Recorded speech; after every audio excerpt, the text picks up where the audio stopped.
Schools में हमें हमारे सोलर सिस्टम के बारे में बहुत ही लिमिटेड सा नॉलेज दिया गया था कि सेंटर में हमारा सन मौजूद है और उसके अराउंड एक एक प्लैनेट एक एक ऑर्बिट में घूम रहा है। लेकिन साइंस की रिसेंट स्टडीज शो करती हैं कि ये सब कुछ 3 डायमेंशनली चल रहा है और सूरज भी अपने ऑर्बिट में हमारे प्लैनेट्स की तरह घूम रहा है और हमारे प्लैनेट्स भी रिलेटिवली अपनी अपनी स्पीड से अपने अपने ऑर्बिट में घूम रहे हैं। लेकिन अगर हम कभी अपने सोलर सिस्टम से बाहर जाना चाहें तो नेपच्यून के ऑर्बिट के फौरन बाद हमें एक अजीब किस्म का नज़ारा देखने को मिलता है।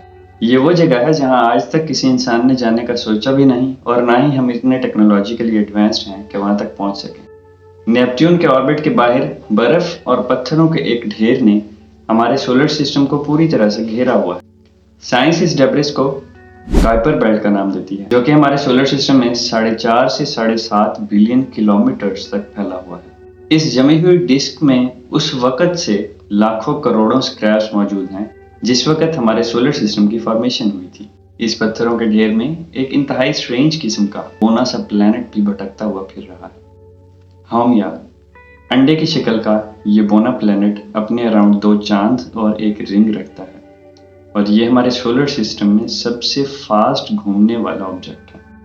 मतलब हमारे इतने बड़े प्लैनेट के पास सिर्फ एक चंदा मामा और इस बोने से प्लैनेट के पास 2-2 चंदा मामा है। और मजे की बात यह है कि यहाँ हाउमिया अकेला नहीं रहता। इस कुइपर बेल्ट में इसके जैसे और बहुत से ड्वार्फ प्लैनेट्स, इसके चाचा, मामा, दादा, नाना जैसे कई माके और गोंग, जिसका थिन सा एटमॉस्फेयर मीथेन का बना हुआ है और इनके जैसे तकरीबन 200 और ड्वार्फ प्लैनेट्स अपने साथ लेके अय्याशियां कर रहा है। याद रहे कि हम अभी सिर्फ अपने सोलर सिस्टम की बात कर रहे हैं। अगर हम अपने सोलर सिस्टम से बाहर अपनी ही गैलेक्सी और उसके बाद उससे आगे की स्पेस की बात करें तो ऐसे हजारों लाखों ड्वार्फ प्लैनेट्स स्पेस में घूम रहे हैं।